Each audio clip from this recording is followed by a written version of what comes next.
नमस्कार, आप देख रहे हैं सुप्रभात न्यूज एमपी और मैं हूं आपके साथ महक कपूर। आइए नजर डालते हैं 25 फटाफट बड़ी खबरों की ओर। इससे पहले न्यूज को कहां से देख रहे हैं आप हमें कमेंट करके जरूर बताएं।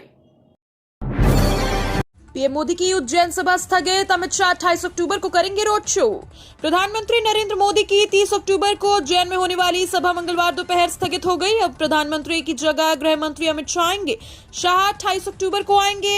ज्योतिर्लिंग महाकालेश्वर का आशीर्वाद लेकर मध्य प्रदेश के चुनाव प्रचार अभियान की शुरुआत करेंगे। शाह उज्जैन उत्तर और दक्षिण विधानसभा क्षेत्र में रोड शो करेंगे। सांसद अनिल फिरोजिया और भाजपा नगर अध्यक्ष विवेक जोशी ने बताया कि रोड शो के लिए भाजपा के स्थानीय नेताओं ने प्रदेश कार्यालय से मिली गाइडलाइन अनुसार तैयारियां शुरू कर दी हैं।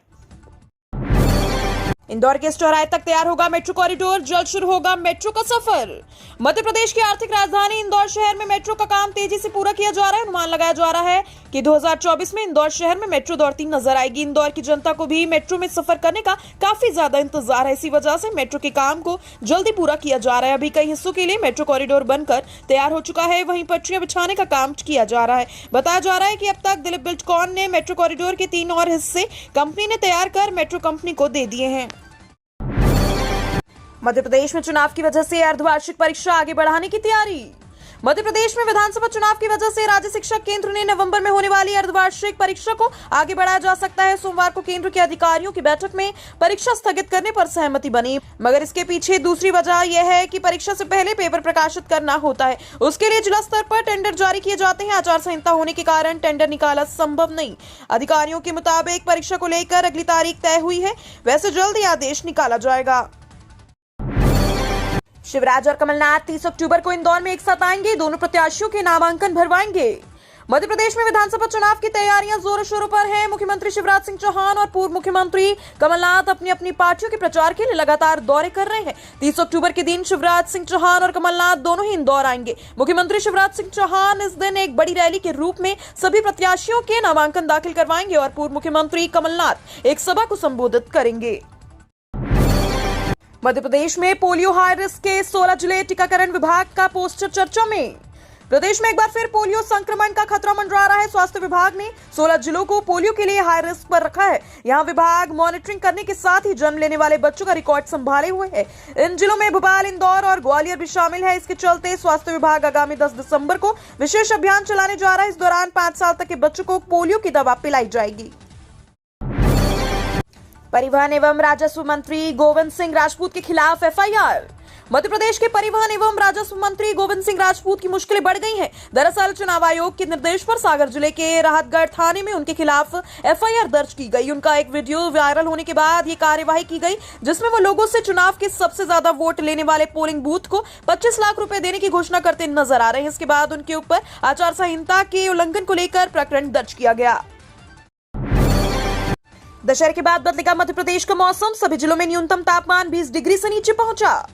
प्रदेश में ठंड ने दस्तक दे दी है, जिसके चलते तापमान में गिरावट भी दर्ज किया जा रहा है। लेकिन इसके बाद भी मौसम में बनी उतार चढ़ाव की स्थिति अब जल्द खत्म हो जाएगी। मौसम विज्ञानियों का कहना है कि दशहरे के बाद मध्य प्रदेश का मौसम बदला दिखेगा और ठंड का असर बढ़ता नजर आएगा।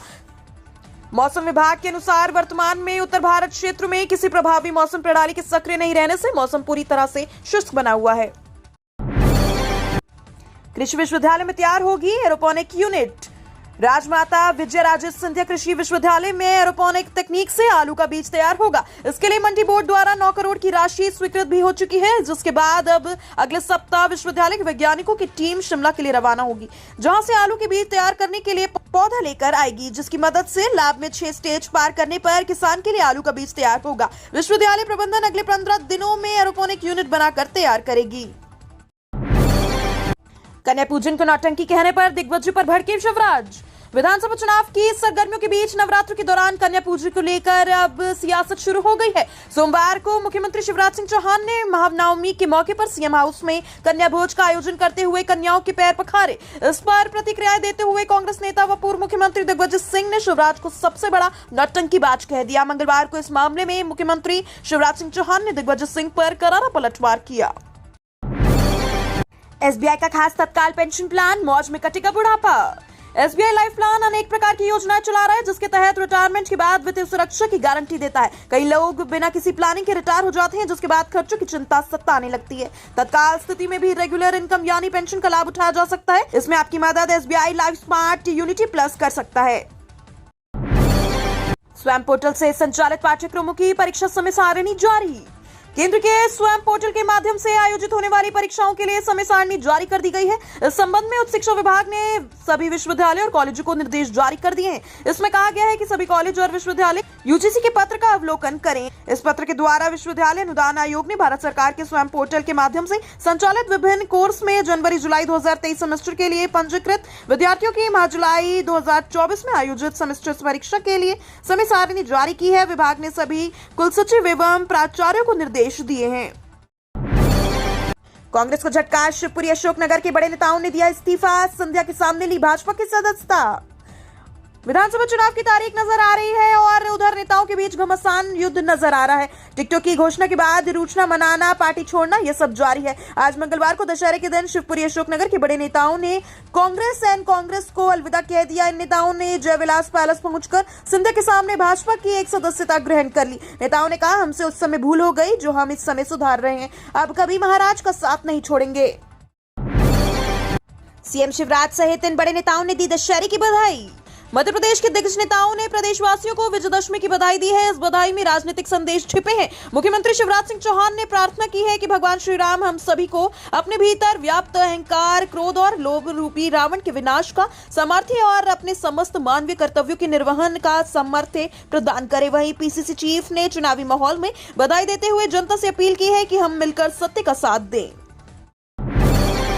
भाजपा को झटका, अब इस बड़े नेता ने दिया पार्टी से इस्तीफा, मंत्री कमल पटेल पर लगाए गंभीर आरोप। मध्य प्रदेश विधानसभा चुनाव के लिए 17 नवंबर को मतदान होगा। जिन प्रत्याशियों का टिकट मिल गया है वो अपने प्रचार में जुट गए हैं, लेकिन जिन्हें टिकट नहीं मिला वो नाराज हैं और आक्रोश जता रहे हैं। कहीं यह आक्रोश प्रदर्शन के रूप में सामने आ रहा है तो कहीं यह आक्रोश इस्तीफे के रूप में सामने आ रहा है। इसी क्रम में भाजपा को एक और बड़ा झटका लगा है। हरदा जिले में भाजपा के दूसरे नेता ने बड़े नेता कहलाने वाले सुरेंद्र जैन ने दशहरे के दिन भाजपा की प्राथमिक सदस्यता सहित सभी पदों से इस्तीफा दे दिया। इंदौर में विधानसभा क्षेत्र 2 के प्रत्याशी की शिकायत पहुंची निर्वाचन आयोग। विधानसभा चुनाव के लिए दोनों ही राजनीतिक पार्टियों ने अभिभाषकों की तैनाती कर दी है। अभिभाषकों की टीम प्रतिद्वंदी प्रत्याशी द्वारा की जाने वाली छोटी छोटी गलतियों को बारीकी से विश्लेषण कर रही है और उसकी शिकायत तैयार कर निर्वाचन आयोग को पहुंचा रही है। हाल ही में विधानसभा क्षेत्र 2 के कांग्रेस प्रत्याशी चिंटू चौकसी के शिकायत निर्वाचन आयोग पहुंची। भाजपा विधि प्रकोष्ठ के महानगर संयोजक निमेश पाठक ने ये शिकायत की है। इंदौर के 5 नंबर विधानसभा में युवा मतदाताओं की संख्या सबसे ज्यादा। इंदौर का हर चौथा मतदान युवा है, यानी उसकी आयु 30 वर्ष से कम है। विधानसभा क्षेत्र 5 में इनकी संख्या सबसे ज्यादा है। 17 नवंबर को होने वाले मतदान में युवा निर्णायक भूमिका में रहेंगे। यही वजह है कि हर राजनीतिक पार्टी ने साधने में लगी है। इंदौर विधानसभा क्षेत्र 5 में 30 वर्ष से कम आयु के मतदाताओं की संख्या 1 लाख से ज्यादा है। सबसे कम युवा मतदाता विधानसभा क्षेत्र 3 में है। यहाँ इनकी संख्या सिर्फ 44,790 है। मध्य प्रदेश में 5 साल में एक भी राज्य सेवा परीक्षा नहीं हुई पूरी। प्रशासनिक पदों के लिए होने वाली मध्य प्रदेश की सबसे प्रतिष्ठित राज्य सेवा भर्ती प्रक्रिया के माध्यम से बीते चुनाव से इस चुनाव के बीच एक भी नियुक्ति नहीं हुई। डिप्टी कलेक्टर, DSP जैसे कई अहम पदों के लिए होने वाली इस भर्ती प्रक्रिया में असल में 5 वर्षों में करीब 2000 नियुक्तियां हो जानी थी। तंत्र पर सवाल खड़ा करते हुए अभ्यर्थी आरोप लगा रहे हैं कि नियमों को तोड़ने मरोड़ने की सरकार की जिद और PSC की मनमानी के कारण ही नियुक्तियां नहीं हो पा रही है। युवा हताश है। खंडवा में मतदान के दौरान सुरक्षा व्यवस्था संभालेगा उत्तराखंड का सशस्त्र सीमा बल।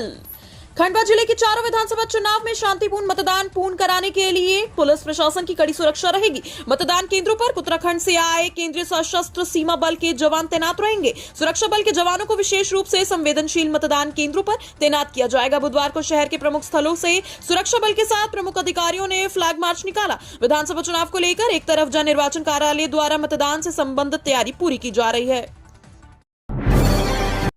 चुनाव में बढ़ेगी आधी आबादी की भागीदारी, बुजुर्गों का आशीर्वाद हुआ कम।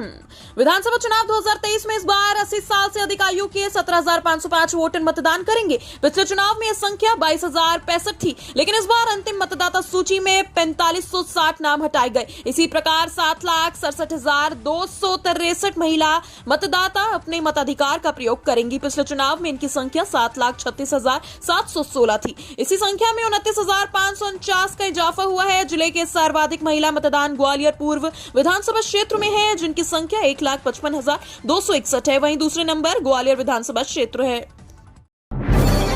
मध्य प्रदेश विधानसभा चुनाव लड़ रहे करनी सेना के नेता को जिला बदर का नोटिस।